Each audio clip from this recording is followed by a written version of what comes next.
I know you're a Christian, so how does that, I guess, either bleed into your business life or drive your business life? There's some tough things there to wrestle with, I think, that I've had to, kind of get through in the past. Like, there's dichotomies.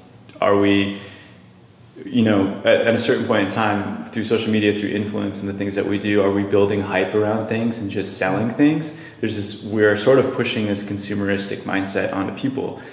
That's part of retail and that's part of branding. So on one hand, I struggle with that sometimes because I know that buying more jeans and buying more shirts doesn't make you happy. And I don't ever want our branding and our approach to come across as that's the case. But that's part of the business we're in. So I've had to wrestle with that as a Christian. How do I bring things to market and deliver goods to people that have value for them without delivering it to them in a way that's false and says it's going to give you something it's not?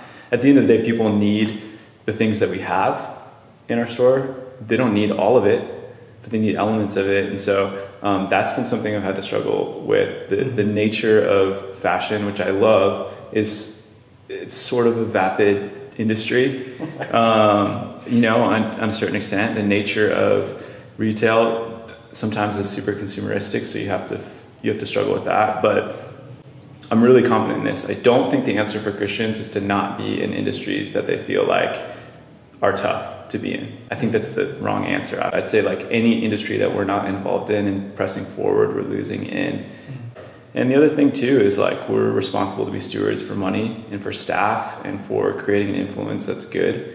And so I take that pretty seriously every single day. I think it represents Christ, my walk with Christ, the way that I talk, the way that I interact with people, the way that I interact with brand partnerships, the way that I interact with people in the store, in meetings, the way I price things as a branding agency.